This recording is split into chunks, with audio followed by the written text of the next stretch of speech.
He was the most spirited child. He was caring and loving. He had lots of friends.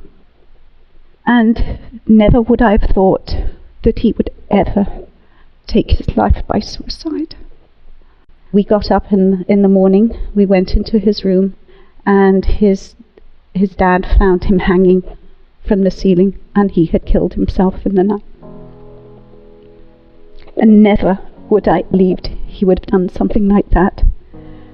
He was a beautiful, beautiful kid. He was 14 years old. He had been struggling with alcohol and drugs for a number of years. Had been trying to reach out to get help, but either it wasn't forthcoming or it wasn't what he needed. Nothing seemed to work. I knew for the last 6 weeks before he committed suicide, we were really desperately trying to get him into any place to get some help.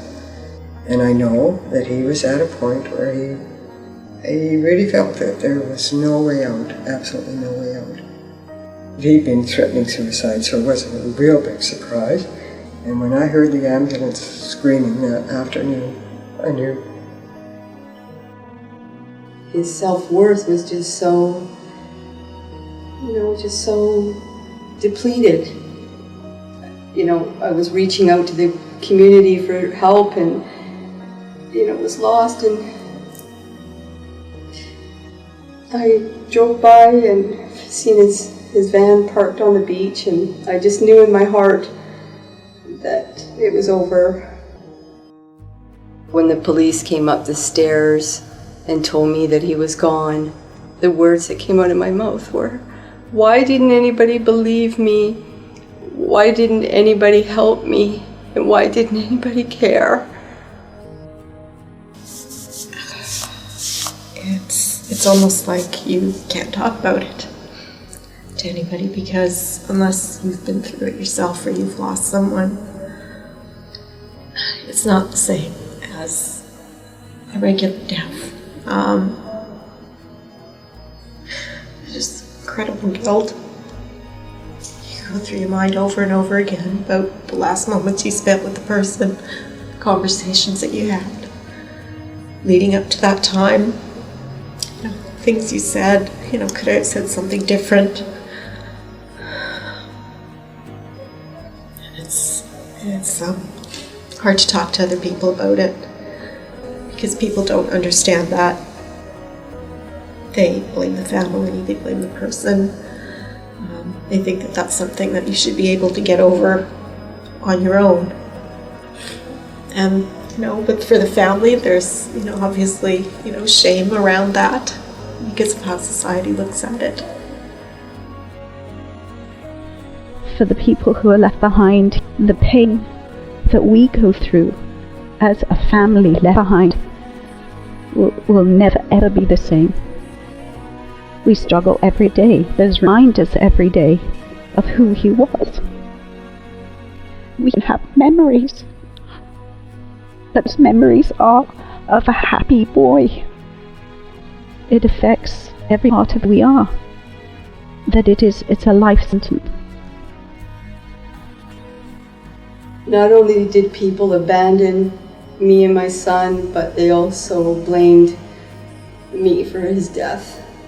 The feelings that a family feels in a situation like this, what I can say is that, and the reasons that I could get up every day and carry on with my life is because I had a little boy to look after, and I just held on to one day I will get through this and things will get better for me. But it was very difficult, and there really was nowhere at that time in the community to reach out to. I did go to hospice and they opened their arms to me, but I was the one in the crowd that was alone because I was left with anger towards him and a lot of different emotions.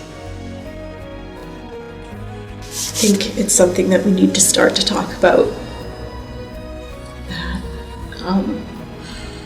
We have to not be ashamed that, whatever problems the person was dealing with before they did that. Those are the things that need to be solved so that people don't go that extra step. And until we can get the word out there, get it out there and people talking about it, and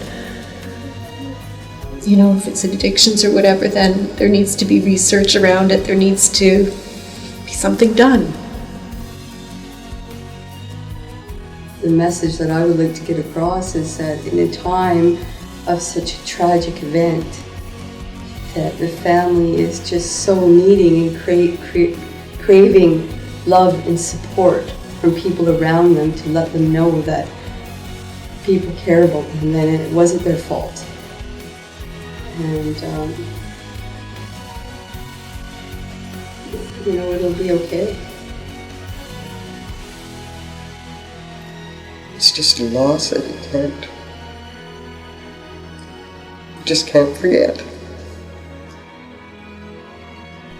So if there's kids out there, or if there's teens out there, or if there's adults out there, we are left behind. There are parts of us that have died too. And suicide, it's not the way out. It's their way out. It's not our way out. I think something that kind of keeps coming back to me is how many other kids there are out there that are feeling the same way. And I think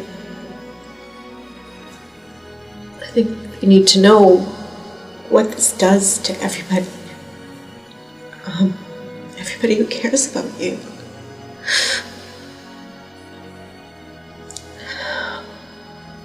And it can't be an option anymore.